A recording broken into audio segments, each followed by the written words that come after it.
നമസ്കാരം സുഹൃത്തുക്കളെ, പുതിയൊരു വീഡിയോയിലേക്ക് ഏവർക്കും സ്വാഗതം.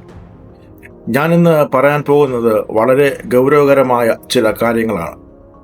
നിങ്ങളിൽ പലർക്കും ഇത് കേൾക്കുമ്പോൾ തമാശയായി തോന്നാം. പക്ഷേ വരും നാളുകളിൽ ഇത് സംഭവിച്ചു കൂടായികയില്ല. ഒരു ഭരണകൂട അട്ടിമറി അത് നിസ്സാരമായി തള്ളിക്കളയേണ്ട ഒന്നല്ല. കേരള നിയമസഭയിൽ 3 അംഗങ്ങളുള്ള BJP, VD സതീശനും മുസ്ലിം ലീഗിനുമെതിരെ തിരിഞ്ഞ ഹിന്ദു സാമുദായിക നേതാക്കളും മറ്റ് ഹിന്ദു സംഘടനകളും ഒരു ഭരണകൂട അട്ടിമറിക്ക് സാധ്യതയുണ്ടോ?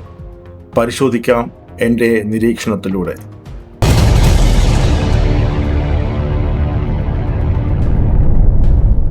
UDF അധികാരത്തിൽ വന്നാൽ മുസ്ലിം ലീഗ് എന്ന പാർട്ടിക്ക് UDFൽ എത്രത്തോളം സ്വാധീനം ചെലുത്താൻ കഴിയും എന്ന് നല്ലവണ്ണം അറിയാവുന്ന സാമുദായിക നേതാക്കളായ ശ്രീ വെള്ളാപ്പള്ളി നടേശനും സുകുമാരൻ നായരും UDF അധികാരത്തിൽ വരരുത് എന്ന് ആഗ്രഹിച്ചവരാണ്. ഇവർ ഇരുവരും പരസ്യമായി VD സതീശനെ ഈ കഴിഞ്ഞ തിരഞ്ഞെടുപ്പ് സമയത്ത് വളഞ്ഞിട്ട് ആക്രമിക്കുന്നത് നമ്മൾ കണ്ടതാണ്. വെള്ളാപ്പള്ളിയുടെ വർഗീയ പ്രസ്താവന ഒരു മതധ്രുവീകരണത്തിലൂടെ വോട്ടുകൾ ഭിന്നിപ്പിച്ച് അത് തങ്ങൾക്ക് അനുകൂലമാക്കാൻ LDFും ശ്രമിക്കുന്നത് നാം കണ്ടു. വെള്ളാപ്പള്ളിയെ വെള്ളപൂശിയ സഖാവ് പിണറായി വിജയനെയും നാം കണ്ടു. ഹിന്ദു ഐക്യവേദി പോലുള്ള RSS പോഷക സംഘടനകളും ചില BJP നേതാക്കളും ആദ്യഘട്ടങ്ങളിൽ VD സതീശൻ മുൻപ് വിജയിക്കാൻ RSS BJP സഹായം തേടിയിരുന്നു എന്നും സതീശന് RSS ബന്ധം ഉണ്ടായിരുന്നു എന്നും ഒക്കെ ഒരു നരേറ്റീവ് സൃഷ്ടിക്കാൻ ശ്രമിച്ചിരുന്നു. അന്നത്തെ പ്രതിപക്ഷ നേതാവ് ആയിരുന്ന VD സതീശന് എതിരായുള്ള ഇത്തരം ആരോപണങ്ങൾ തെരഞ്ഞെടുപ്പിൽ പ്രതിഫലിക്കും എന്നും അതുവഴി UDF തോൽക്കുമെന്നും ഇവരൊക്കെ തന്നെ കണക്കുകൂട്ടിയിരുന്നു. എന്നാൽ ഇവരെയൊക്കെ ഞെട്ടിച്ചുകൊണ്ട് UDF ചരിത്രത്തിലെ തന്നെ വലിയ ഭൂരിപക്ഷത്തിൽ വിജയിച്ചു കയറി. എന്താണ് BJPയെയും മറ്റു സാമുദായിക സംഘടനകളെയും RSS പോഷക സംഘടനകളെയും അസ്വസ്ഥരാക്കുന്നത്?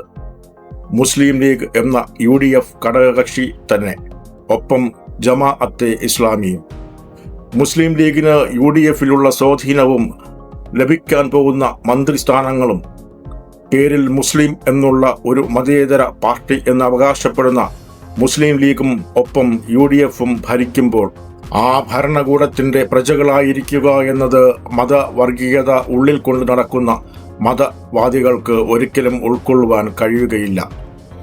അതുതന്നെയാണ് ഈ തെരഞ്ഞെടുപ്പ് ഫലം പുറത്തു വന്നത് മുതൽ വെള്ളാപ്പള്ളിയും സുകുമാരൻ നായരും BJP RSS സംഘടനകളെയും വല്ലാതെ ചൊടിപ്പിക്കുന്നത്.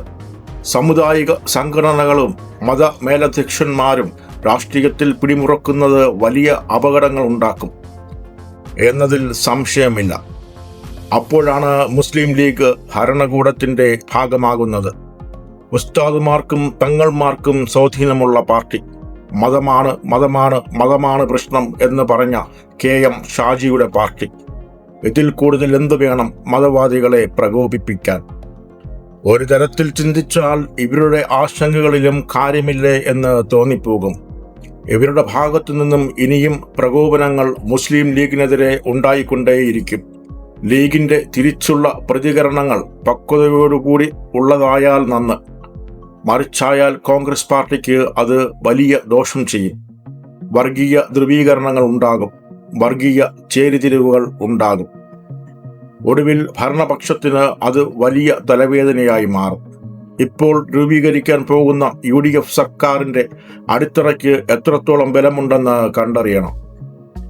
എത്രയൊക്കെ ന്യായീകരിക്കാൻ ശ്രമിച്ചാലും കോൺഗ്രസ് പാർട്ടിയിൽ ഗ്രൂപ്പിസം ഇല്ല എന്ന് അരിയാഹാരം കഴിക്കുന്ന ആർക്കും പറയാൻ കഴിയില്ല. ഇപ്പോഴത്തെ സാഹചര്യം എപ്പോഴത്തെയും പോലെ അല്ല. മുഖ്യമന്ത്രി കസേരയെ ചൊല്ലിയുള്ള കടുത്ത തർക്കങ്ങളും പൊട്ടിത്തെറികളും ഗ്രൂപ്പ് പോരുകളും പലതട്ടിലായുള്ള നേതാക്കളും മന്ത്രി കസേരയ്ക്കായുള്ള തർക്കങ്ങൾ വേറെയും.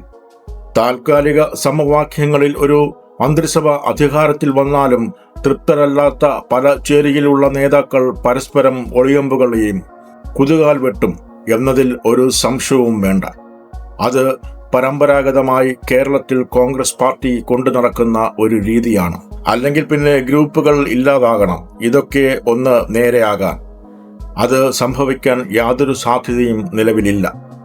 ഉൾപോരുകൾ മുറുകി UDF സർക്കാർ ദുർബലമാകുന്ന അവസ്ഥ ഉണ്ടായാൽ ഇടതുപക്ഷ പാർട്ടികൾക്ക് ശക്തിക്ഷയം സംഭവിച്ചിരിക്കുന്ന ഈ അവസ്ഥയിൽ ശത്രുക്കൾ തലപൊക്കുകയും ഒരു മത ധ്രുവീകരണത്തിലൂടെ UDFന്റെ മന്മസ്ഥാനം നോക്കി അടിക്കുകയും ഒരു വലിയ ഭരണ അട്ടിമറിക്കുള്ള സാധ്യത ഉണ്ടാക്കുകയും ചെയ്യും.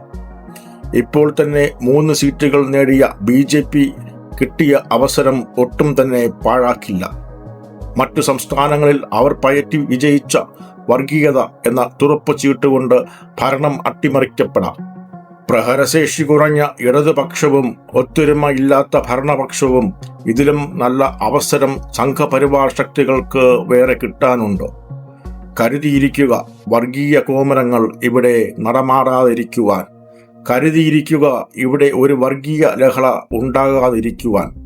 കരുതിയിരിക്കുക, നമ്മുടെ മതേതരത്വം എന്നേക്കുമായി പൊലിഞ്ഞു പോകാതിരിക്കുവാൻ.